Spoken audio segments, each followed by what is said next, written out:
মৰমৰ ছাত্ৰ-ছাত্ৰীসকল, মোৰ নাম অন্তৰা বেনাৰ্জী।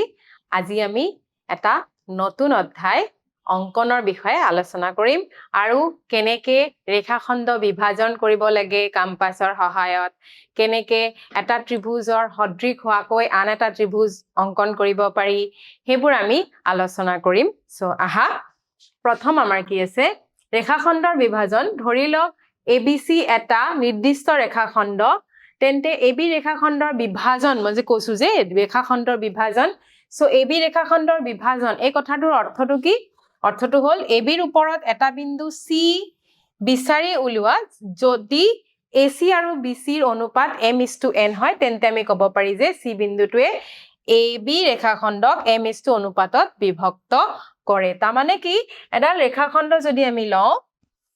এই ৰেখাখণ্ডৰ ওপৰত ক'বাত এটা বিন্দু C আছে বুলি ধৰি লওঁ, এইটো C আছে বুলি ধৰি লওঁ, এই ৰেখাখণ্ডৰ নাম AB আৰু এইখিনিতে এটা বিন্দু আছে C, তেনেহলে কি হ'ব, এই C বিন্দুটোৱে ৰেখাখণ্ডটোক দুটা অনুপাতত ভাগ কৰে, নহয় জানো? আৰু এই অনুপাত দুটা কি কি ধৰি লওঁ আমি m:n। এতিয়া এই বিভাজনটো আমি কেনেকে ড্ৰ কৰিব পাৰি সেইটোৱে আমি এতিয়া আলোচনা কৰিম। সো এইটো চোৱা, ফাৰ্ষ্ট আমাৰ কি আছে, এটা নিৰ্দিষ্ট অনুপাতত এডাল ৰেখাখণ্ডক ভাগ কৰা। তাৰমানে এটা নিৰ্দিষ্ট অনুপাত ধৰা আমাক দিয়াত আছে, কি অনুপাতত m:n or m:n বুলি আমি ধৰি লওঁ। m:n মানে 2:3 হ'ব পাৰে,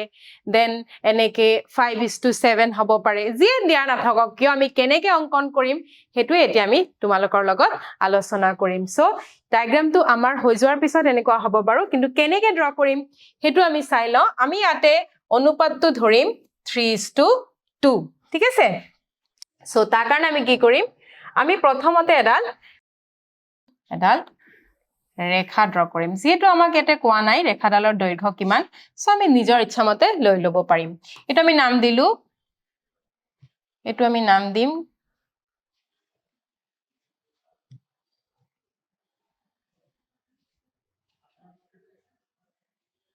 এই ৰেখাখণ্ডটোৰ আমি নাম দিম AB,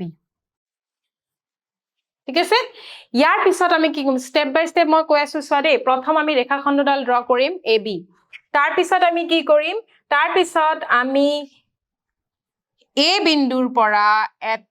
এডাল ৰশ্মি ড্ৰ কৰিম। আৰু কেনেকে ড্ৰ কৰিম, ৰশ্মিটো এনেকুৱা হ'ব যাতে AX ৰশ্মি অংকন কৰিলো। এইটো ধৰা AX ৰশ্মি, আমাৰ AX ৰশ্মি ড্ৰ কৰিলো, যাতে এই কোণটো কিমান হয়, এই কোণটো এটা সূক্ষ্ম কোণ হয়। সূক্ষ্ম কোণ মানে জানা নহয়, 90তকে সৰু। সো দেখিছা এইটো 90তকে সৰু, সো সূক্ষ্ম কোণ ড্ৰ কৰিম। এইটো হ'ল সেকেন্ড ষ্টেপ। তাৰ পিছত আমি কি কৰিম, AX ৰেখাডালক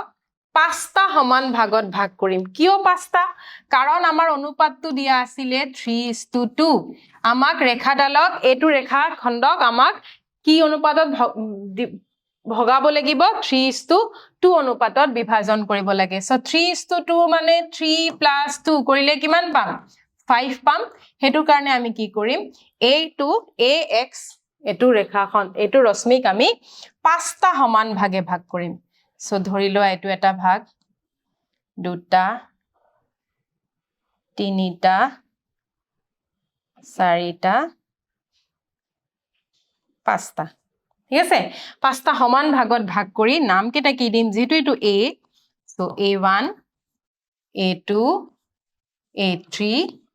A4, A5, এই 5টা সমান ভাগত ভাগ কৰিম। আৰু এনেকে ভাগ কৰিম যাতে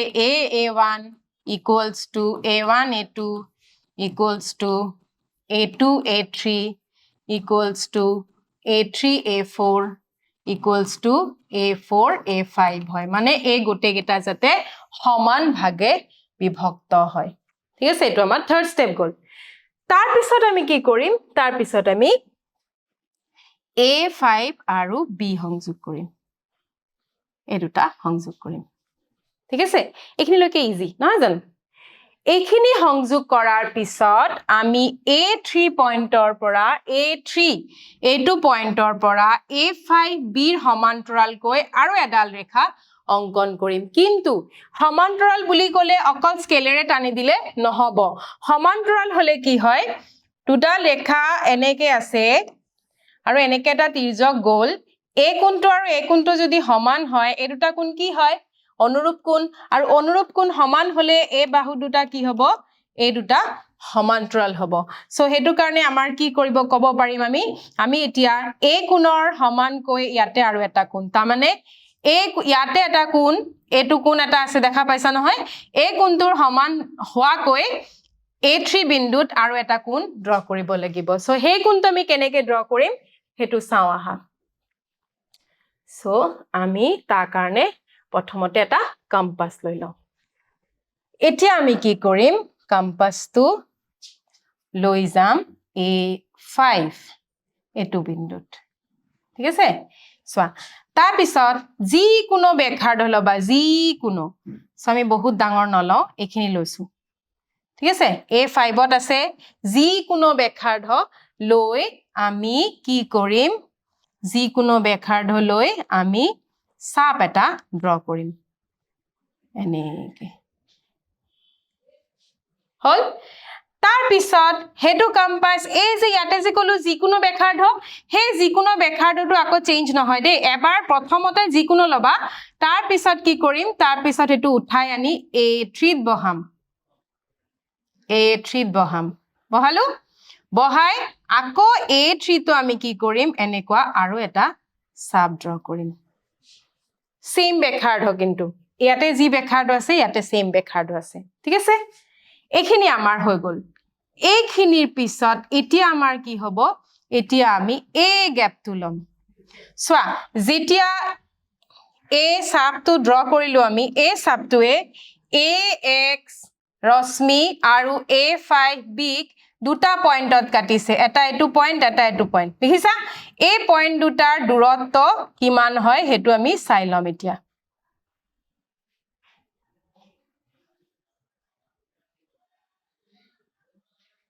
দূৰত্ব এয়া দেখিলা দূৰত্ব এইখিনি নহয় জানো এয়া এইখিনি দূৰত্বটো আমি চাই লম এটো বেছি বাহিৰত গল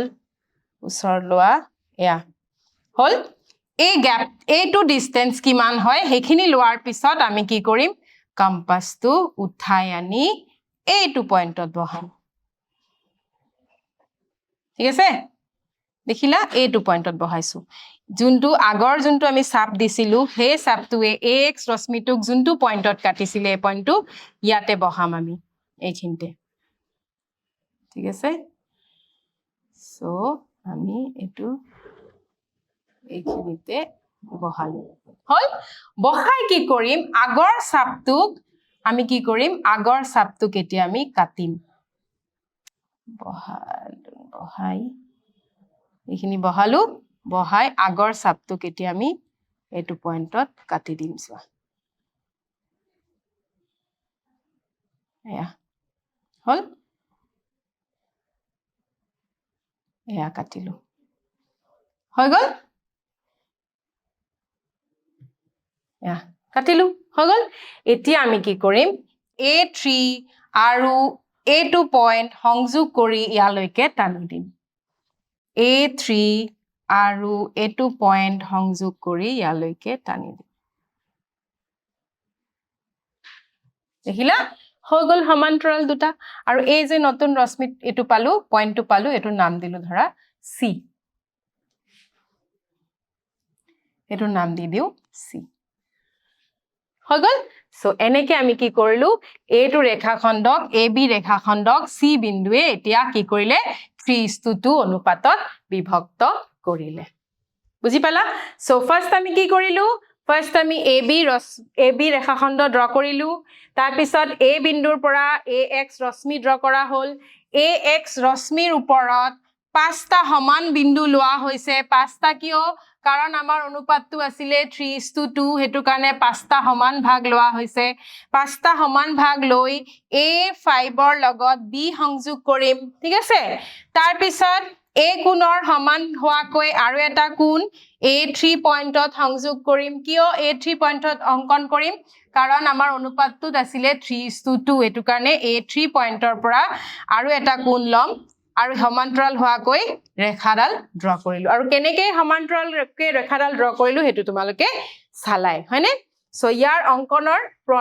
পৰ্যায়বোৰ কি এটো সোৱা অঙ্কনৰ পৰ্যায়বোৰ AB লগত এটা সূক্ষ্মকোণ হোৱাকৈ যিকোনো ৰশ্মি AX অকা হল আমি আঁকিছোৱে AX ৰ ওপৰত পাঁচটা বিন্দু A1 A2 A3 A4 আৰু A5 বহুৱা হল যাতে A1 A1 A2 A3 A4 A3 A5 আৰু A4 A5 এইটা সমান হয় B A5 সংযোগ কৰা হল আমি কৰিছো B A5 সংযোগ তাৰ পিছত কি আছে A3 যেটো m ৰ ভ্যালু 3 আছিল বিন্দুটোৰ মাজেদি A5 B সমান্তৰাল কৈ C বিন্দুটোত ছেদ কৰাকৈ এডাল ৰেখা অঙ্কন কৰা হল তেন্তে AC = CBA 3:2 ঠিক আছে এতিয়া মই কিয় কব পাৰো যে এটো যে আমি ড্ৰ কৰিলো এটো AC = CBA যে 3:2 কিয় সোৱা এই দুডাল যদি সমান্তৰাল হয় এটো আলটিমেটলি এটা শেপ কেনেকুৱা হল দেখাত এটা ত্ৰিভুজ ঠিক আছে ত্ৰিভুজৰ দুটা বাহু যদি সমান্তৰাল হয় এনেকে ত্ৰিভুজৰ ইয়াতে সোৱা ত্ৰিভুজৰ সমান্তৰালৰ এনেকুৱা এটা সূত্ৰ তোমালোকে পাইছিলা যে যদি A3C আৰু A5B এই দুটা সমান্তৰাল হয় তেন্তে A3 = A3A5 equals to AC = CB আমি এনেকুৱা পাইছো ত্ৰিভুজত নহয় জানো সো আমি এটো ইয়াতে লিখিব পাৰিম তোমালোকে এই পৰ্যায়বোৰ লিখিলা এতিয়া কাৰণটো আমি দিব লাগিব কিয় আমি এটো কৰিলো আমি লিখিম কাৰণ যিহেতু আমাৰ A3C সমান্তৰাল A5B therefore A3 by A3A5 equals to AC by CB এটো আমি পাইছো এতিয়া A3 by A3A5 hall 3:2 3/2 equals to AC by CB so ইয়াৰ পৰা আমি কব পাৰো যে AC = CB equals to 3:2 ঠিক আছে এইখিনি আমাৰ কাৰণটো দিব লাগিব হল সো সোৱা এটো বহুত টান নহয় খালি তোমালোকে প্ৰ্যাকটিস কৰিব লাগিব এতিয়া নেক্সট আমি কি কৰিম নেক্সট আমি আৰু এটা অঙ্কন কৰিম যত এটা স্কেল অনুসাৰি এটা নিৰ্দিষ্ট ত্ৰিভুজৰ সদৃশ কৈ মই আগতে কৈছো যে নিৰ্দিষ্ট ত্ৰিভুজৰ এটা ত্ৰিভুজ আমাক দিয়া আছে সেই ত্ৰিভুজটোৰ সদৃশ কৈ আৰু এটা ত্ৰিভুজ ড্ৰ কৰিব লাগে হেতু আমি কৰিম কিহৰ সহায়ত কম্পাস আৰু স্কেলৰ সহায়ত স্কেল ফ্যাক্টৰ অৰ্থ হলিতে যে কৈছে ইয়াতে এটা নিৰ্দিষ্ট বিন্দু স্কেল ফ্যাক্টৰ অৰ্থ হল নিৰ্দিষ্ট ত্ৰিভুজৰ অনুৰূপ বাহুবোৰৰ হৈতে অঙ্কন কৰিবলগীয়া ত্ৰিভুজটোৰ বাহুবোৰৰ অনুপাত ঠিক আছে সো এতিয়া চাও আমি এটা উদাহৰণ লৈ কৰো এটো সোৱা প্ৰদত্ত ত্ৰিভুজ ABC কৈ দিয়া লগালগ আমি কি কৰিম তাৰ মানে হল আমি ত্ৰিভুজটো নিজাকে ড্ৰ কৰিম ঠিক আছে সো প্ৰদত্ত ত্ৰিভুজ ABC ৰ সদৃশ কৈ এটা ত্ৰিভুজ আকা যাতে ইয়াৰ বাহুবোৰ ABC ত্ৰিভুজৰ অনুৰূপ বাহুবোৰৰ 3/4 গুণৰ সমান ঠিক আছে সো এতিয়া আমি আকৌ এটো ড্ৰ কৰো কেনেকে আমি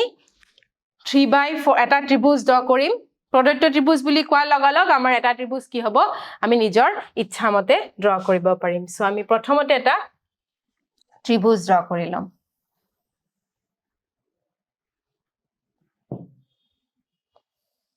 এটো আমাৰ এটা ত্ৰিভুজ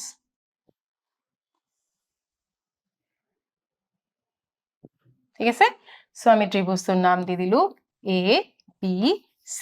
এটো ত্ৰিভুজ প্ৰদত্ত ABC ত্ৰিভুজ বুলি কৈছে একো মেনশন কৰা নাই কেনেকুৱা ধৰণৰ হ'ব কি হ'ব সো আমি ABC ত্ৰিভুজ এটা ড্ৰ কৰি ললো ইয়াৰ পিছত আমি কি কৰিম আগতে যেনেকে ৰেখা বিভাজনৰ টাইমত কৰিছিলো তেনেকুৱা ধৰণে আমি প্ৰথমতে কি কৰিম BC ৰ লগত সূক্ষ্মকোণ হোৱাকৈ এটা ৰশ্মি BX অঙ্কন কৰিম ঠিক আছে BX অঙ্কন কৰিম এতিয়া আমি আগৰটো ৰশ্মি যেতিয়া আমি ৰেখা বিভাজন কৰিছিলো তেতিয়া আমি কি কৰিছিলো এটোৰ এই যে ৰশ্মিডাল আছে এই ৰশ্মিডালক আমি পাঁচটা সমান ভাগে ভাগ কৰিছিলো কিয়নো আমাৰ অনুপাতটো আছিল কি আমাৰ অনুপাতটো আছিল 3:2 কিন্তু ইয়াতে কি আছে ইয়াতে এটা সদৃশ ত্ৰিভুজ ড্ৰ কৰিব লাগে আঁকিব লাগে যাৰ অনুৰূপ বাহুবোৰ 3/4 গুণ সো 3/4 গুণ হলে আমি কি কৰিম চোৱা এটো মনত ৰাখিবা দে ৰেশিওটো 3/4 গুণ এটো আমি চাই লওঁ এই হিচাপে আমি ভগাম সো 3/4 ৰ ভিতৰত তোমালকে চাবা ডাঙৰ কোনটো এতে ডাঙৰ কোনটো আছে 3/4 ৰ 4 ডাঙৰ সো আমি কি কৰিম 4টা সমান ভাগে ভাগ কৰিম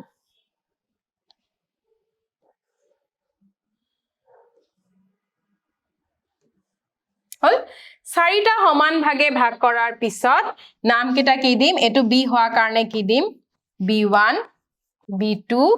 b3 b4 4টা সমান ভাগে ভাগ কৰিলো তাৰ পিছত আগৰটোৰ নিচিনাই আমি c আৰু b4 সংযোগ কৰিম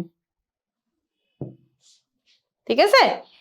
এতিয়া আমি কি কৰিম এতিয়া আকৌ আমি সমান্তৰাল লাগিব যেনেকৈ আগৰটো কৰিছিলো সমান্তৰাল এটো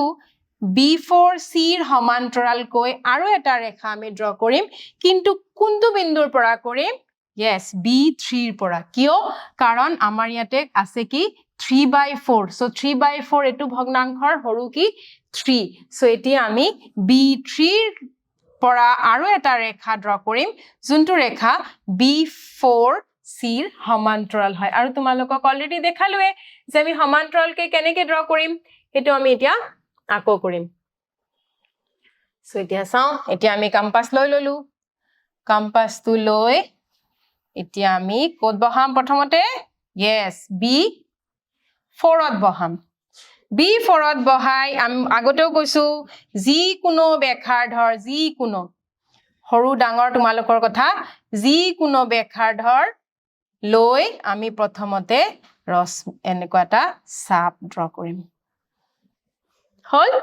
তাৰ পিছত আমি কি কৰিম তাৰ পিছত আমি হেতু উঠাই আনিম এটো উঠাই আনি কোড বহাম b3 ত বহাম b3 ত বহাম ঠিক আছে b3 ত বহাই আমি আকৌ কি কৰিম একে বেখাৰধৰ আৰু এটা চাপ এনেকে ড্ৰ কৰিম হল ইয়াৰ পিছত কি কৰিছিলো আমি ইয়াৰ পিছত আমি এখিনি লৈ গৈ এই জুখটো লৈছিলো নহয় জানো ইয়াৰ পৰা এখিনি কিমান দূৰ এই জুখটো লৈছিলো হয়নে এয়া চোৱা এটো জুখ লৈছিলো হয়নে এইটো জুখ লৈ এতিয়া আমি কি কৰিম কম্পাসটো উঠাই আনি কোড বহাম এইটো পইণ্টত বহাম ভালকে বুজি লোৱা দেই ভালকে চাই লোৱা এইটো পইণ্টত বহাম হয়নে ইয়া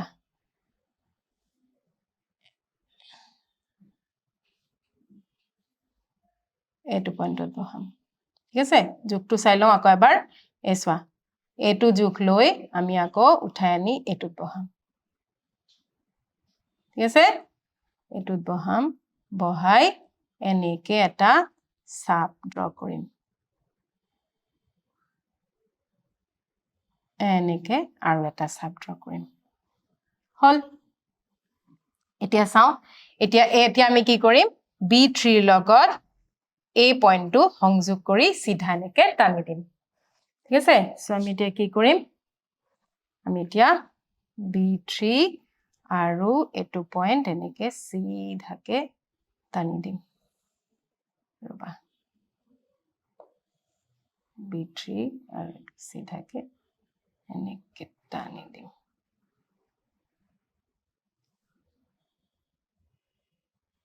হল এই যে পইণ্টটো পালো এটো আমি নাম দি দিও c ড্যাশ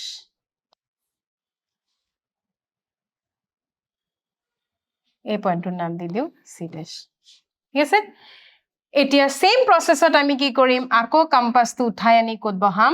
এটো পইণ্টত বহাম সো আমাৰ এটা পইণ্ট হে পালো ওপৰত নালাগিব জানো সো আমি এতিয়া এটো পইণ্টত বহাম বহাই আকৌ কি কৰিম আকৌ এটা চাপ ড্ৰ কৰিম এনেকে দেখিলা নিজৰ ইচ্ছা মতে এটো আকৌ নিজৰ ইচ্ছা মতে আকৌ এতে বহাম বহাই আৰু এটা চাপ এনেকে ড্ৰ কৰিম ইয়া হল তাৰ পিছত আমি কি কৰিছিলো তাৰ পিছত আমি কম্পাসটো উঠাই লৈ গৈ এই জুখটো লৈছিলো নহয় জানো এই জুখটো লৈছিলো ইয়াৰ পৰা এইখিনি দূৰত্বটো কিমান হয় এইখিনি লৈছিলো এইখিনি হয়নে এইখিনি দূৰত্ব লৈছিলো এইখিনি দূৰত্ব লৈছিলো সো এইখিনি গ্যাপ লোৱাৰ পিছত এইখিনি গ্যাপ লম এইখিনি কিমান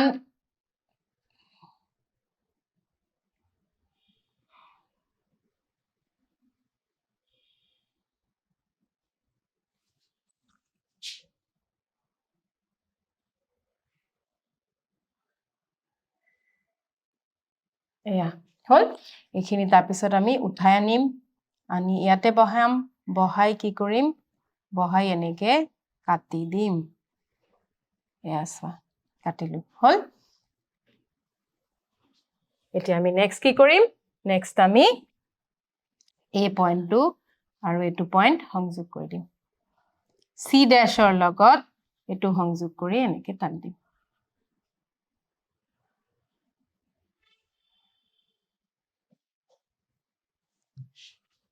ঠিক আছে সো এতিয়া আমি এইটো কি দিম এ ড্যাশ এইটো নাম হল আমাৰ এ ড্যাশ ঠিক আছে সো এনেকে যে আমি ড্ৰ কৰিলো এই যে এটা নতুন ত্ৰিভুজ পালো আমি সোৱা a dash B C dash এই নতুন ত্ৰিভুজটোৱে হল এ বি সি ত্ৰিভুজৰ সদৃশ ত্ৰিভুজ যোনটো এ বি সি ত্ৰিভুজৰ 3/4 গুণ ঠিক আছে সো এতিয়া সোৱা এটো হল আমাৰ ডায়াগ্ৰামটো যেনেকে আমি কৰিছিলো হেতুৱে ইয়াতে আকৌ দিয়া আছে তোমালোকে যিকোনো ধৰণে যিকোনো এটো যেনেকে মন যায় তেনেকে এবিসি ত্ৰিভুজটো লব পাৰা তাৰ পিছত চাৰিটা পইণ্টত ভাগ কৰিছে কিয়নো 3/4 আছিলে চাৰিটা পইণ্টত b4 ৰ লগত c সংযোগ কৰিছে ঠিক আছে তাৰ পিছত a কোণৰ সমান হোৱাকৈ ইয়াতে আৰু এটা কোণ লব লাগিব দুটা সংযোগ কৰা হল আকৌ c কোণত c পইণ্টত যোনটো কোণ গঠন হৈছে a কোণৰ সমান হোৱাকৈ আকৌ ইয়াতে এটা কোণ এই দুটা সংযোগ কৰা হল ঠিক আছে সো তো কেনেকে কৰা হল তোমালোকক দেখালুৱে অলৰেডি এতিয়া আমি স্টেপবোৰ চাও শীৰ্ষবিন্দু a ৰ বিপৰীত ফালে bc ৰ লগত এটা সূক্ষ্মকোণ কৰি যিকোনো ৰশ্মি bx চকা হল সোৱা আমি ড্ৰ কৰিছোৱে এটো ড্ৰ কৰিছোৱে আমি a বিপৰীত ফালে bc ৰ লগত সূক্ষ্মকোণ হোৱাকৈ bx ৰশ্মি ড্ৰ কৰা হল সো আমি এইখিনি ড্ৰ কৰিলুৱে bx ৰ ওপৰত চাৰিটা কিয় 3/4 ত 3 আৰু 4 ৰ ডাঙৰ কি 4 সো চাৰিটা বিন্দু b1 b2 b3 b4 বহুৱা হল যাতে b1 b1 b2 b3 b4 b2 b3 equals to b3 b4 হয় গোটেইকেইটা যাতে সমান হয় সো আমি গোটেইকেইটা সমান হোৱাকে ড্ৰ কৰিছো এনেকে গোটেইকেইটা সমান হোৱাকে লৈছো ইয়াতে নহয় জানো গোটেইকেইটা সমান হোৱাকে লবা তাৰ পিছত কি কৰিব লাগিব b4c সংযোগ কৰা হল আৰু b3 যেটো 3/4 ত 3 আৰু 4 ৰ হৰু কি 3 সো b3 ৰ মাজেৰে b4c ৰ সমান্তৰালকৈ bc c ড্যাশ সেট কৰিব লগিয়া ডাল ৰেখা অকা হল সো সোৱা এটো আমি ড্ৰ কৰিছো এটো b4c ৰ সমান্তৰালকৈ b3 বিন্দুৰ পৰা আৰু এটা ৰেখা ড্ৰ কৰিছো যোনটো b6 c ড্যাশ বিন্দুত সেট কৰিছে কেনেকে কৰিলো তো তোমালোকক অলৰেডি দেখালো c ৰ মাজেদি c এৰ সমান্তৰালকৈ b1 a ড্যাশত সেট কৰাকৈ এডাল ৰশ্মি আৰু অংকন কৰা হল আৰু তেতিয়া আমাৰ ত্ৰিভুজ a dash b c dash এ আঁকিবলগীয়া ত্ৰিভুজ এতিয়া হেতু বাৰু হল কিন্তু কথাটো হৈছে কিয়নো এই দুটা তোমালোকে এটো যে 3/4 গুণ হয় কেনেকে আমি কব পাৰিম হেতু হল মেইন কথা এতিয়া সোৱা b3 আৰু b3 b4 এটোৰ অনুপাতটো কি হ'ব b3 আৰু b3 b4 এটোৰ অনুপাতটো কি ইয়াতে 3:1 নহয় জানো তো যদি ইয়াতে 3:1 হয় তেনেহলে ৰেখা বিভাজনত আমি কি কৰিছিলো bc dash by c dash c equals to কি হ'ব 3:1 এ হ'ব সো আমি এটা লিখো কাৰণ আমাৰ কি আছে নামটো একে হয় ইয়াতে যি আমিও হেতুৱে লৈছো b3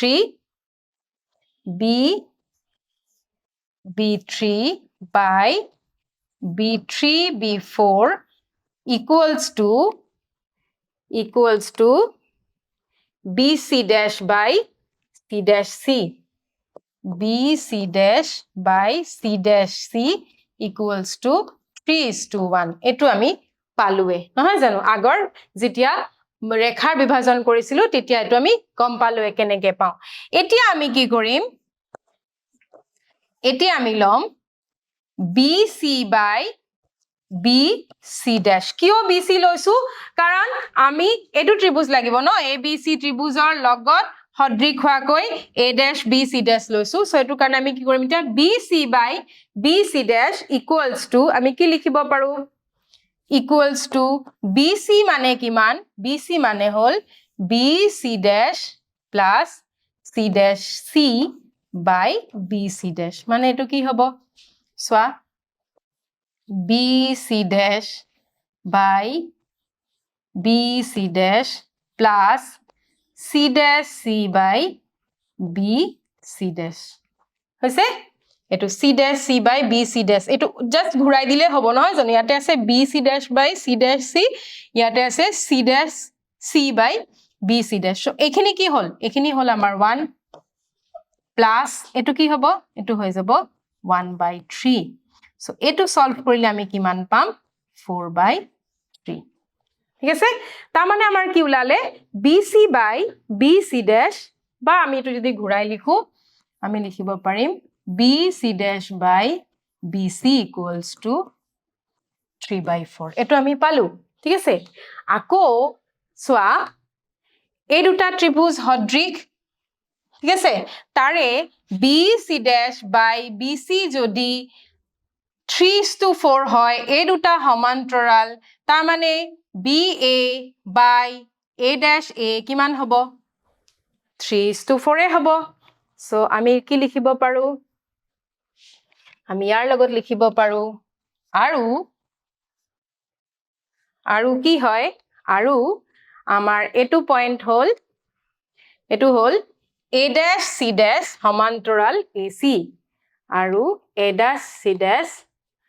আৰু A dash C dash সমান্তৰাল AC therefore triangle ABC সদৃশ triangle A dash BC dash so যদি ত্ৰিভুজ দুটা সদৃশ হয় therefore আমি কি ক'ব পাৰো BC dash by BC equals to A dash C dash by AC equals to B A dash by BA equals to কিমান হ'ব আমাৰ 3/4 এটো আমি দেখাব লাগিব ঠিক আছে বুজি পাইছা সো এখিনি তোমালকে প্ৰ্যাকটিস কৰিলে পাৰিবা কিন্তু এটা কথা হল অঙ্কন পৰ্যায়বুল কিন্তু আমাৰ লাগিব সো এখিনিও লিখিবা লগতে নেক্সট আহিছো মূল্যায়ন এটা ৰেখাখণ্ড AB ক 5:7 অনুপাতত বিভক্ত কৰিবলৈ আমি অলৰেডি কৰিছো নহয় জানো ৰেখাখণ্ডত বিভক্ত কৰিছো কিন্তু অনুপাতটো সোৱা কি আছে 5:7 অনুপাতত বিভক্ত কৰিবলৈ এডাল ৰশ্মি AX অঙ্কন কৰিব লাগে যত এংগল BAX এটা সূক্ষ্মকোণ তেন্তে AX ৰ ওপৰত কেইটা বিন্দু আঁকিব লাগে তাৰ মানে ইয়াতি কৈছে যে আমি যে এনেকে ৰেখাখণ্ড বিভাজন কৰিছিলো এই ৰেখাখণ্ড বিভাজন কৰিবলৈ আমি এনেকুৱা এটা ৰশ্মি টানিছিলো হয়নে যাতে এই কোণটো সূক্ষ্মকোণ হয় এতিয়া কৈছে যদি আমাৰ অনুপাতটো 5:7 হয় তেন্তে এটো ধৰা AB আৰু এটো X এনেকে হয় তেন্তে AX ৰ ওপৰত কেইটা পইণ্ট লাগিব কেইটা পইণ্টত বা কেইটা বিন্দু আমি আঁকিব লাগিব মনত পেলোৱা কি আছিল অনুপাতটোৰ সমষ্টি তা মানে 5:7 যেহেতু অনুপাত আছে সো 5 + 7 কৰিলে যি হয় হেতুৱে সো 12 সো आंसर আমাৰ কি হ'ব 12 ঠিক আছে নেক্সট কি আছে ABC ত্ৰিভুজৰ সদৃশ হোৱাকৈ আন এটা ত্ৰিভুজ আঁকিবলৈ যাৰ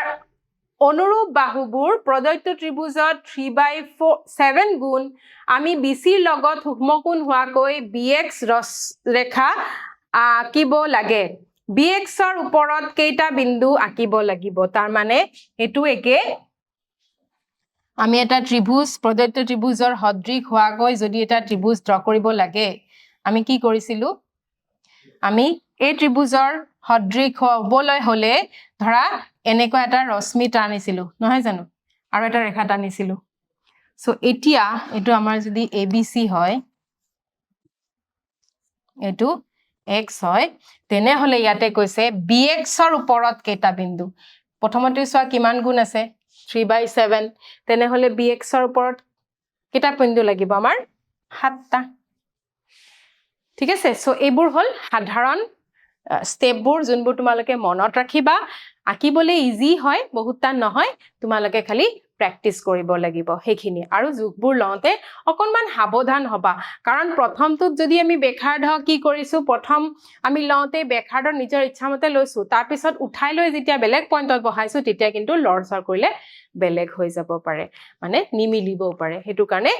যেতিয়া অঙ্কন কৰিবা তেতিয়া অকনমান সাৱধানেৰে কৰিলে বস্তুবোৰ ইজিয়ে হয় সো আজি আমি ইয়াতে হেক কৰিলো ইয়াৰ পৰৱৰ্তীখিনি আমি নেক্সট ক্লাছত আলোচনা কৰিম ধন্যবাদ